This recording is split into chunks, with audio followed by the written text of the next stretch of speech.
Welcome back mga ka-YouTube. Last topic natin tamang pagpili at paggamit ng power supply. Ngayon naman, tamang pagpili at paggamit ng casing. Kasi kailangan para sa akin itutugma mo yung power supply sa casing at itutugma mo yung casing sa motherboard, sa mga ilalaman mo. Itutugma mo rin yung power supply sa motherboard. Kung gagamit ka ba ng video card na may 6 pin, 6+2. Kaya yung last topic natin, tamang pagpili at paggamit ng power supply. Dito na papasok yung yun nga, yung tamang pagpili at paggamit ng power supply sa tamang pagpili at paggamit ng casing. Okay, simulan natin. Ito munang maletang tingnan natin. Dalawa lang ang meron akong pandemo pero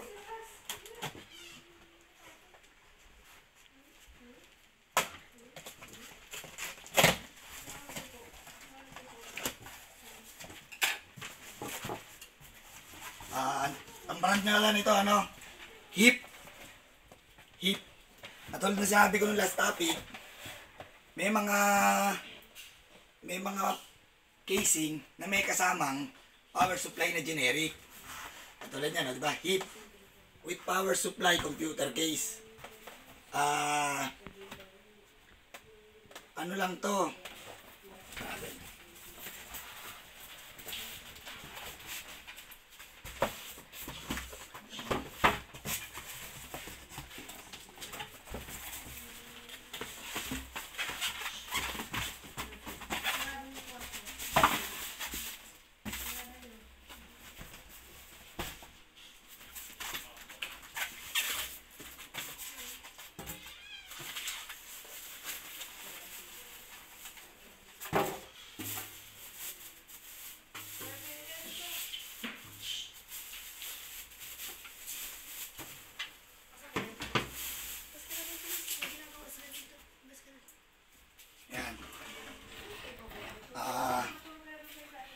Maliit lang tong casing na to.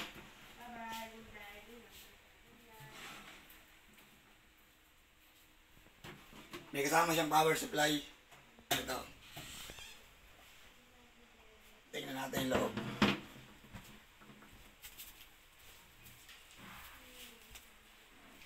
Dito na pala i-screw.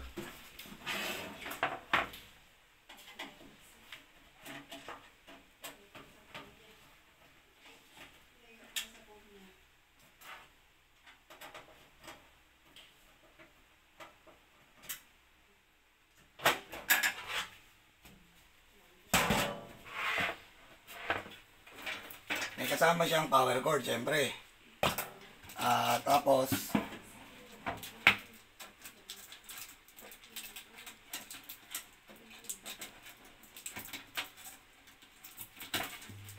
etong mga stand-up niya, tsaka tornilyo. Itatapat mo yan sa mga butas. Doon mo iroroskas. Syempre, bago may roskas dyan, susukatin mo muna yung motherboard mo kung saan tatama. Kasi merong malaki, meron kasing motherboard na tinatawag na na ATX, MATX, tsaka ITX. Yung ATX, hindi kakasya dito yun. Kasi yung ATX, malalaki yung motherboard ng ATX. Ibig sabihin hindi papasok dito yung ATX kasi malaki yun, pang malaking case yun. Itong casing na to, housing, pang MATX, ibig sabihin micro ATX, pang maliliit na motherboard lang to. Katulad nga ng sinabi sa inyo, kung ang i-build nyo hindi ka gagamit ng big video card ng mga malalaki. Tapos maliit lang din ang motherboard mo. Ang tamang case na dapat gamitin mo, yung sakto lang siya. Micro ATX. Sukat na sukat siya doon. Tapos, ITX, pasok din ang ITX dito. Kaya lang, yung ITX kasi bihira din yung kasi ginagamit yung ITX sa mga slim type. Yung maninipis na computer, ITX kung tawagin yung mga motherboard nun.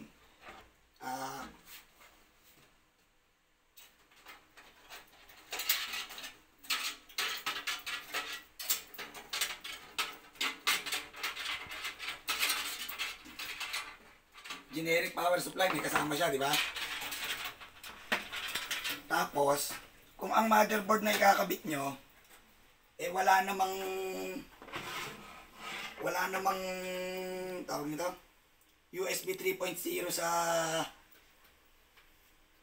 motherboard, kailangan ang case na pipiliin nyo, wala ring USB 3.0. Kasi may mga motherboard na may USB 3.0 sa front panel. Kailangan yung casing na pipiliin nyo nun, USB 3.0. Ang USB 3.0, tandaan nyo, kulay asul yun ha. Ito kulay itim, di ba? Pagka USB 3.0, kulay asul ang mga dulo. Yan. Kulay asul yung pinagsasaksakan. Kasi ito, USB 3.0 to. Ito, USB 2.0 port. Bali, pag binasa ng USB tong USB 3.0, ang transfer speed niya, USB 2.0 lang. Kaya bali, wala ang speed ng 3.0 kung ang pagsasaksakan mo, USB 2.0. Pero, may mga casing kasing ang front panel niya, USB 3.0. Kaya lang, yung ganito niya, iba na, USB 3.0. Sinasaksak yon sa mga motherboard na may USB 3.0. Kaya kung ang ikakabit mo dito ay may USB 3.0, tapos ang case na gagamitin mo, wala namang USB 3.0 front panel, sayang lang. Sayang lang hindi magagamit yung front panel na USB 3.0. Kaya dapat iteterno nyo rin sa casing ang motherboard na ikakabit nyo. Ito namang malaki papakita ko sa inyo.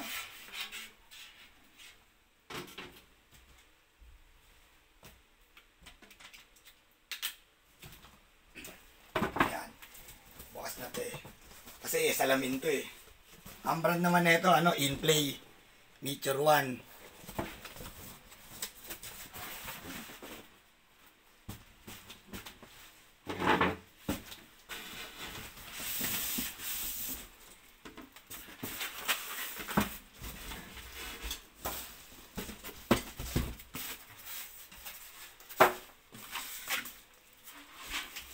Tempered glass naman to. Tempered glass ang side. Tsaka yung front. Ayan, Inplay.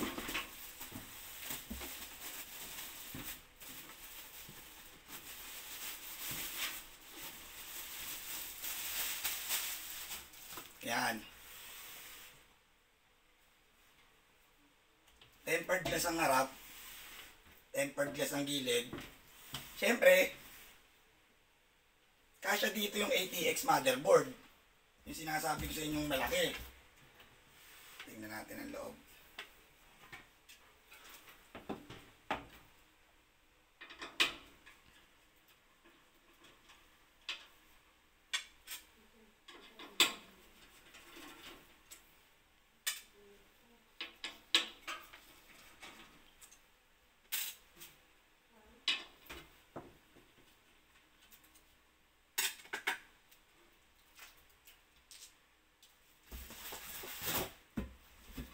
Okay. Wala siyang kasamang power cord. Hindi katulad nung isa. Kasi yung isa may kasamang power supply kaya may kasamang power cord. Pero minsan wala rin Depende sa package ng casing. Ito yung sinasabi kong USB 3.0. Kapag ang motherboard mo may 3.0 na saksakan papuntang front panel, uubra yun, magagamit mo to. Ayan o. Diba? USB 3.0. Asul. Asul. Kaya pag sinaksakan mo yan ng USB 3.0, ang transfer speed niya 3.0 din. Pag sinaksak mo sa 2.0, kahit 3.0 ang gamit mong USB, ang transfer speed, tsaka transfer receive, transmit receive, 2.0 yung itim eh. Ang asul, 3.0. Kaya pag sinaksak mo yan dyan, ang transfer receive niyan, transmit receive, USB 3.0 ang bilis. Ngayon, kapag ang ito may mga kasama rin siyang ano, stand up, tsaka tornilyo. Pero may mga nakalagay na eh, oh. Kasyang-kasya dito ang ano, ang ATX. Kasi unang-una, nakalagay yan sa box pa lang eh.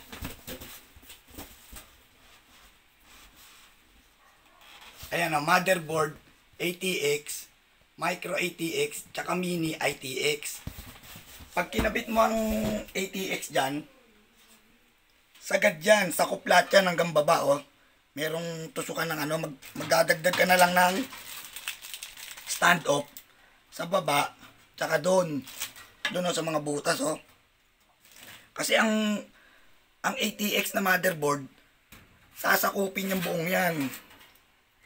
Ganun kalaki ang motherboard ng ano, ng mga ATX.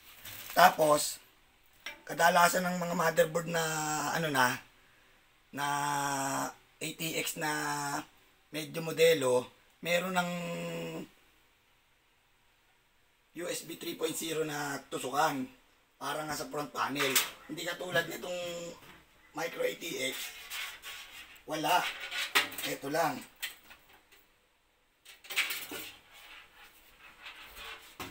At syempre, may dust filter tong isa. Gusto ko sanang mag-demo rin ng ano eh, ng hindi tempered glass eh. Kaya lang wala akong pandemong ano eh. Meron ito mga to. Kaya lang dudumi ng loob, may laman eh. Ang gusto ko lang ipunto dito sa topic na to, kung bibili ka ng motherboard, dapat pumili ka ng tamang casing para sa motherboard mo. Bukod doon,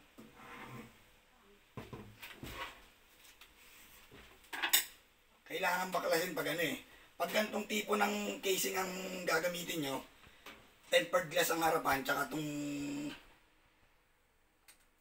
gilid, obligado. Kailangan mag-cable management ka.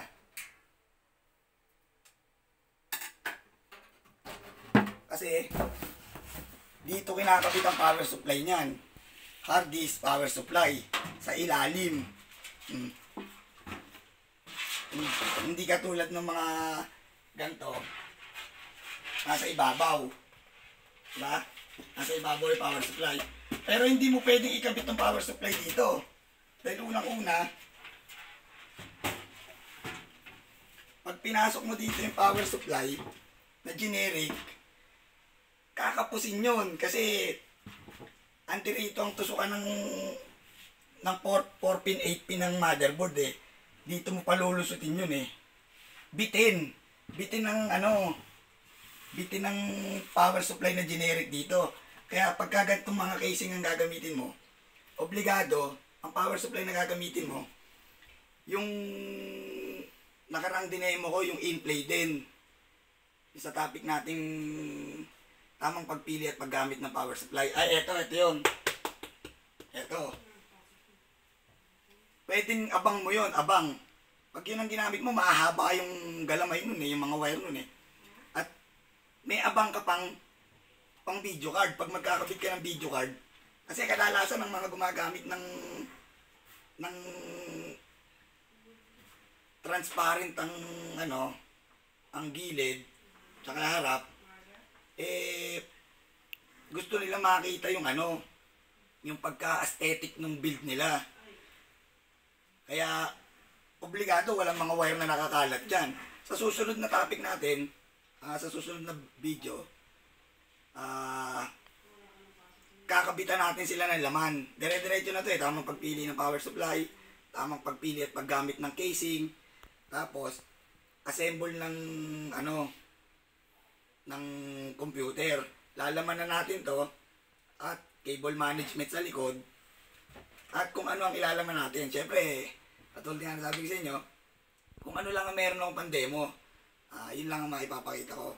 Bali, next topic, assemble, pagkatapos ng assemble, installation, isang buo yun hanggang sa makatapos tayo ng tamang pag-install ng driver, mga software na kailangan, hanggang sa makumpleto natin yung topic mula sa umpisa para matuto kayo ng ng step by step. Okay, may nakalimutan pa ba ako tungkol sa sa casing? Basta kasi sa kasunod nito, habang ina-assemble natin, makikita nyo kung paano tayo magke-cable management.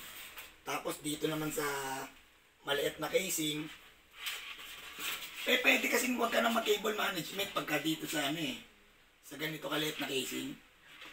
Pero pwede rin. Kaya nga may mga ganito yung casing, may bukol. Ito nga, walang bukol Medyo flat to, kaya medyo mahirap mag-cable management dito sa tempered glass. Pero may mga tempered glass na ganito. Ito kasi natin dito.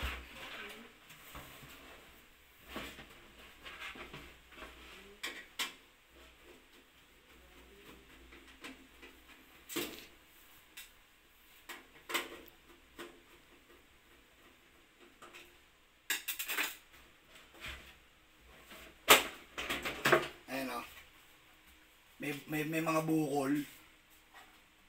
May bukol. Kasi pag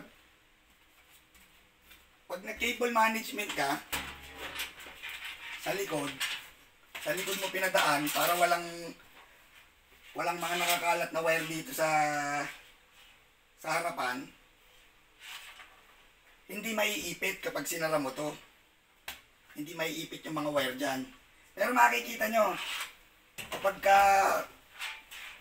inassemble natin tong tempered glass na casing, saka to, makikita nyo yung pagkakaiba kung paano ginagamit ang casing na maliit, kung paano ginagamit ang tempered glass. Siyempre, yung hindi tempered glass, katulad nga nito mga to. Pero ang papakita ko lang sa inyo, ito to. Kasi ito na yung sinimulan natin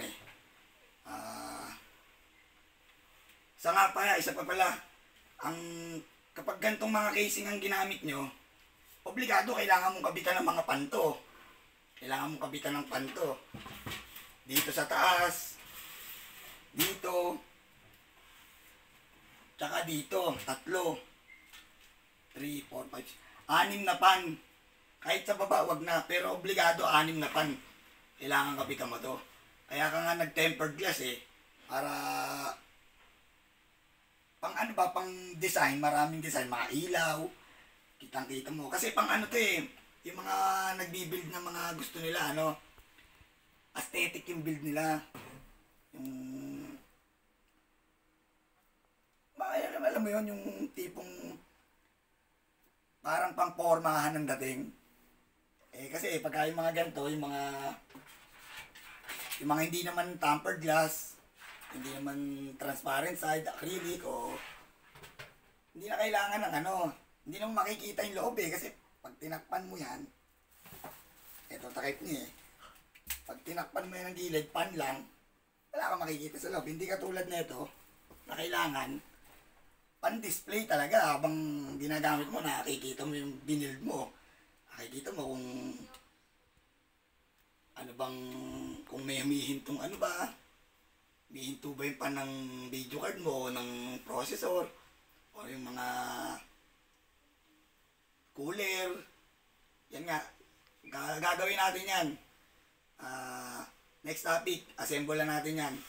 Pakita ko sa inyo paano ginagamit ang mga casing. Tamang paggamit ng casing. tamang pagpili at paggamit ng casing. Okay. Hanggang dito na lang. Kung nagustuhan nyo, huwag kalimutan mag-like. Kung hindi naman, ayos lang. At ang init talaga ngayon. At ako'y magpapaalam na muna. Okay. Kung nagustuhan ha, huwag kalimutan mag-like. Down like. Thumbs down kung di. At kung nagustuhan nyo nga, share, like, subscribe. Click na rin ang ring notification bell para laging updated sa mga susunod nating topic at video. Okay, papaalam na ako. This is Jenny, signing out.